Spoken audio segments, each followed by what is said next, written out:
Working from home has its perks. No commute, flexible hours, and the comfort of your own space. But sometimes, that comfort is an illusion. Behind closed doors, away from the eyes of co-workers and managers, strange things can happen. Things that make you question your sanity. Things that make you wish you were never alone.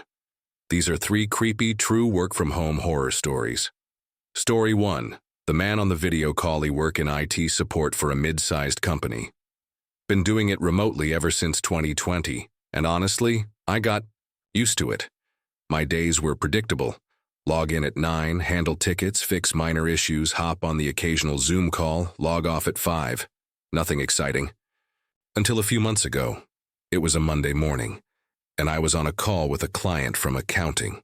Her webcam wasn't working, and she couldn't hear me, so we had to troubleshoot over screen share.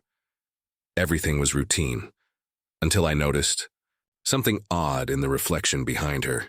On the screen, I could see her open Notepad to jot down what I was telling her. In the background behind her was a reflection of a man. He was standing by the hallway door. He wasn't moving. He wasn't saying anything. Just standing there. I interrupted her and asked, "Hey, is someone else in the room with you?" She paused for a second. "No, why?" "The reflection behind you, and it looks like there's a man standing behind you near the hallway." She turned around. No one was there. But here's the part that made my skin crawl. Her camera was off the entire time. What I saw wasn't a live feed. It wasn't her webcam, it was her desktop background. Just a photo of her office taken weeks ago. She confirmed it later when I asked.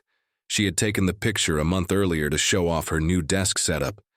And yet, in that photo, there was a man standing in the hallway behind her. She swore. He wasn't there when she took the picture. I screen captured it and zoomed in. The man wasn't looking at the camera. He was looking toward the floor, and it looked like he was holding something in his hand. The woman filed a police report, and they investigated. They couldn't identify him. There were no signs of a break-in, no fingerprints. To this day, she refuses to work from home, and I still have that screenshot saved. Sometimes, when I can't sleep, I look at it again, wondering if he's still out there or if he ever left. Story 2. The voice in the headphones. I do freelance transcription work from home. Basically, I listen to audio files, interviews, meetings, lectures, and type out the words. It's not glamorous, but it pays the bills. Late last October, I took on a huge batch of files from a university archive. Most of them were old interviews from the 80s and 90s, recorded on cassette and digitized. The audio quality was garbage, but I'm used to that. One night around 11 p.m., I was working on a tape labeled Interview 6A, Dr. Mallory. It started normally. 2 people talking, a student interviewing an old professor about his research in psychology. About 15 minutes in, I paused the audio because I thought I heard something strange in the background. Like whispering. I rewound a few seconds and played it again. Sure enough, underneath the voices I could hear a third voice. It was faint and low-pitched. It wasn't part of the conversation.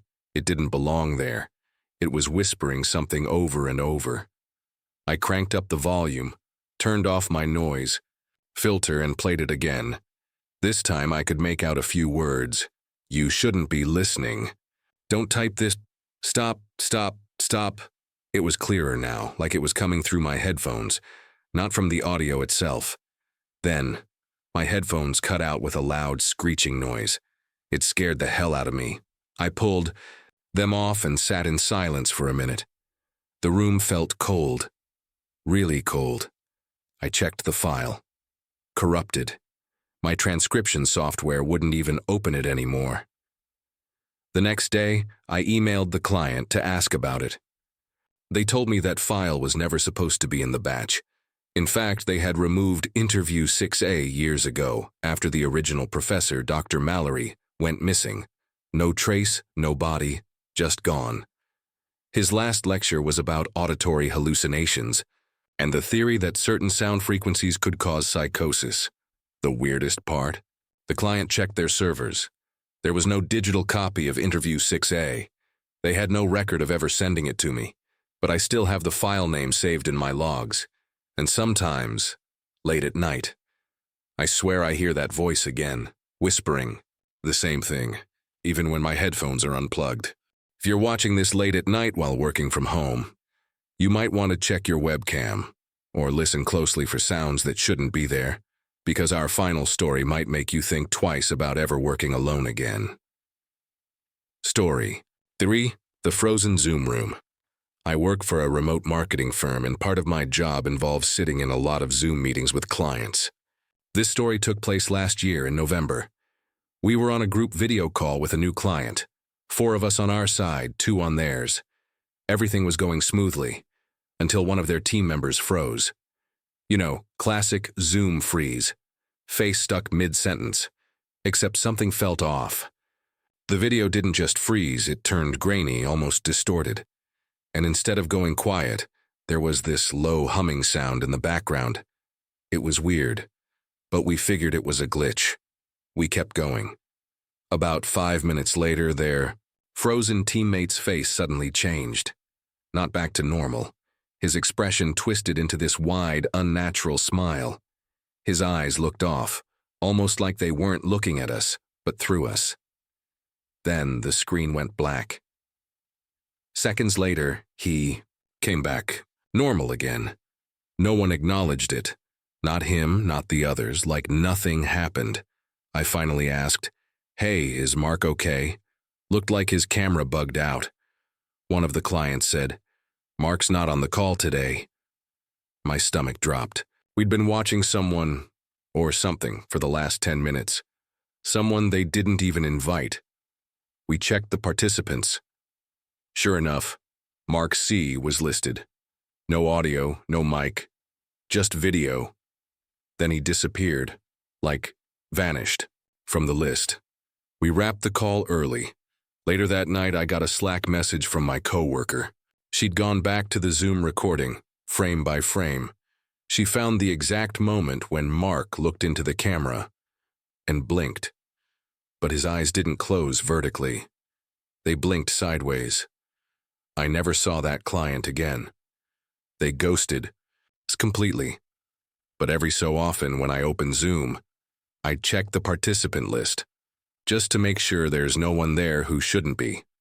Working from home might seem safe, but isolation can blur the lines between the normal and the paranormal. Maybe we were never meant to spend so much time alone. Maybe something else is watching. If you've ever experienced something creepy while working from home, let us know in the comments.